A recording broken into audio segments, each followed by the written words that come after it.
सो continuing है ना।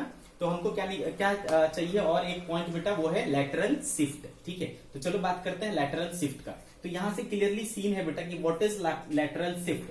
तो लैटरल शिफ्ट है इंसिडेंट रे और इमर्जेंट रे के बीच में जो परपेंडिकुलर डिस्टेंस है, उस चीज को अपन क्या कहते हैं, लैटरल शिफ्ट कहते हैं। चलो let's talk about this lateral shift.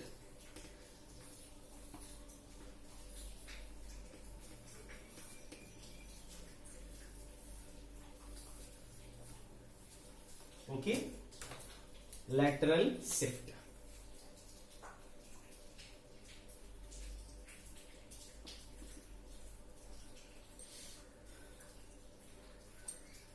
क्या बोलूं मैं इसको, the perpendicular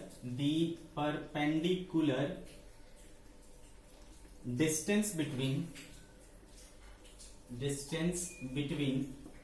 okay, the perpendicular distance between incident ray and the perpendicular distance between incident ray and emergent ray okay बच्चे, the perpendicular distance between incident ray and emergent ray is called lateral shift okay बच्चा, इसको अपन क्या कहते हैं, lateral shift कहते हैं। ठीक, ये बात अपने को समझ में आ गया भाई। ओके, अब इस लैटरल शिफ्ट को सपोज मैंने डी बोल दिया, तो डी से अपन रिप्रेजेंट करेंगे। चलो ठीक है, तो इस डी को अपने को निकालना है कि कितना लैटरल शिफ्ट होगा या किस किस चीज पर ये लैटरल शिफ्ट डिपेंड करेगा। इस चीज को अगर हमें निकालना है तो कैसे करेंगे। चलो, तो बेटा डायग्राम को अच्छे से देखिए। ये वाला, ये क्या था बेटा, परपेंडिकुलर लाइन था, है ना। ये क्या है, परपेंडिकुलर है। और ये दिख रहा है बेटा कि ये क्यू आर है, और क्यू आर और टी सेम ही है ना। क्यू आर किसके बराबर है, thickness of the glass slab के बराबर है ना। It is equivalent to thickness of the glass slab. ठीक है, तो चलो बात करते हैं। यहां पर एक ट्रायंगल बनता हुआ दिख रहा है बेटा। अच्छा, एक्चुअली आर हमने इसको माना हुआ है, आर इस पॉइंट को माना है ना। ठीक है, इसको आर माना है, तो पी क्यू आर एस हो गया ये। इसको मैं नाम रख देता हूं ए, इस पॉइंट को नाम रख देता हूं बी। ठीक है, तो यहां पर एक ट्रायंगल दिख रहा होगा बेटा आपको, क्यू ए आर। ठीक है, तो in triangle Q A R, okay बच्चे, तो in triangle Q A R में अगर मैं बोलूं कि कॉस आर की वैल्यू बताओ, ठीक है, कॉस आर, तो आप बोलोगे बेटा कि कॉस आर जो है ना, वो बेस अपॉन हाइपोटेनियस होता है। So base is Q A and hypotenuse is Q R. Okay, ऐसा हो गया। तो देखो क्यू ए एक्चुअली क्या है, टी है, तो टी अपॉन क्या हो जाएगा, Q R. Therefore Q R equal to क्या हो जाएगा, क्यू आर इक्वल टू क्या हो जाएगा बेटा, T upon cos of R. ये क्यू आर इक्वल टू आ गया, मतलब ये वाली है, ये वाली दूरी आ गई कितना, T by cos R. Now what, अब देखो, अब आप क्या करोगे। अच्छा, क्या मुझे आप ये वाला एंगल बता सकते हो बेटा, याद करो ये वाला एंगल क्या होता था। तो ये वाला एंगल होता था एंगल ऑफ डेविएशन डेल। ठीक है, ये वाला एंगल क्या होता था, एंगल ऑफ डेविएशन डेल है, क्योंकि नहीं ये जाना कैसा था, ऐसा, और मुड़ के ऐसा हो गया, तो इतने एंगल से क्या हो गया, डेविएट हो गया। एंगल ऑफ डेविएशन हमने पढ़ा था। तो जब रेयर टू डेंसर में जाता था, ठीक है, जब रेयर टू डेंसर में जाता था तो एंगल ऑफ डेविएशन क्या हो जाता था बेटा, आई माइनस आर। ठीक है, तो डेल इक्वल्स टू क्या हो जाता था, आई माइनस आर। तो इधर एक ट्रायंगल दिख रहा है बेटा आपको, क्यू आर बी दिख रहा है क्या, क्यू आर बी। तो in triangle Q R B, यहां पर अगर मैं बात करूं तो यहां मैं बोलता हूं कि साइन डेल निकालो। ठीक है बेटा, तो साइन डेल आप बोलोगे कि क्या हो जाएगा सर, परपेंडिकुलर अपॉन हाइपोटेनियस होता है, तो परपेंडिकुलर यहां आर बी है और हाइपोटेनियस क्या है सर, क्यू आर है। बहुत अच्छे भाई, है ना। साइन डेल इक्वल्स टू इतना आ गया। ओके, तो आर बी जो था अपना, आर बी है ना, ये आर बी, इसी को तो हमने लैटरल शिफ्ट बोला है बेटा। तो आर बी, जिसको हमने लैटरल शिफ्ट डी बोला, कितना हो जाएगा बेटा, Q into R into sine del. अब देखो क्यू आर हमारे पास क्या आया हुआ था, T upon cos R into sine del. ठीक है बेटा, T by cos R into sine del. तो जो लेटरल शिफ्ट है वो आया टी अपॉन कॉस आर, और साइन डेल क्या हो जाएगा बेटा, साइन आई माइनस आर। तो ये होता है बेटा लैटरल शिफ्ट का फॉर्मूला।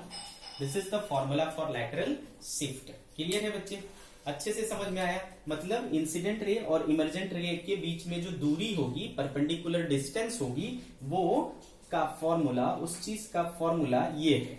अब यहां से आपको क्लियरली सीन है कि जो लैटरल शिफ्ट होगा वो देखो टी पर डायरेक्टली प्रोपोर्शनल डिपेंड कर रहा है। मतलब इसकी थिकनेस जितनी ज्यादा होगी, जितना ज्यादा थिक हमारा ग्लास स्लैब होगा, ये दूरी उतना ज्यादा होगा, मतलब लैटरल शिफ्ट उतना ज्यादा होगा। ठीक है, ये बात हमको समझ में आ रही है। क्लियर है बेटा, D equals to T by cos R sine I minus R. Okay बच्चे, नाउ व्हाट, ठीक है, तो यहां से अपन नोट करके लिख लेंगे। ये हमारा फॉर्मूला हो गया बेटा लैटरल शिफ्ट का।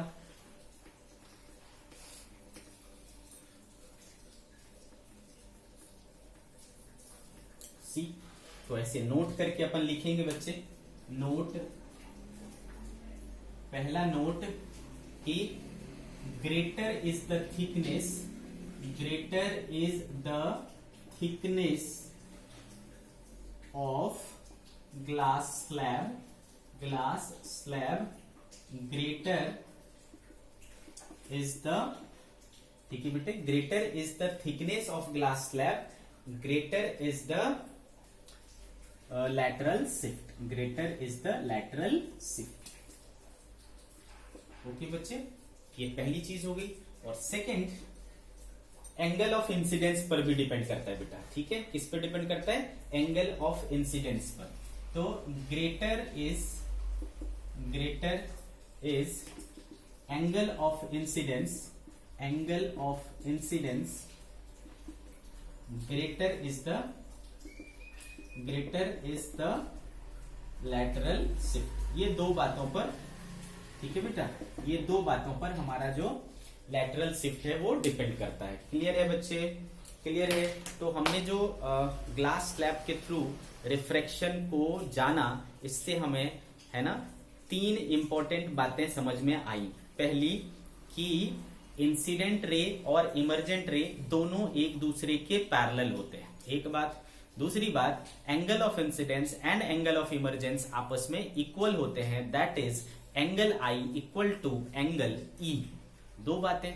तीसरी बात, इंसिडेंट रे और इमर्जेंट रे एक ही लाइन पर नहीं होते हैं, वो दोनों पैरेलली होते हैं, लेकिन सेम लाइन पर नहीं होते हैं। वो दोनों लाइन के बीच में एक परपेंडिकुलर सेपरेशन होता है, उसको अपन लैटरल शिफ्ट कहते हैं। और वो लैटरल शिफ्ट का फॉर्मूला जो है वो क्या होगा बेटा, T sine I minus R upon cos R. तो यहां से ये डिस्कशन जो है हमारा इसका ग्लास स्लैब के थ्रू रिफ्रैक्शन का कंप्लीट होता है बच्चों। Okay, got this. चलो,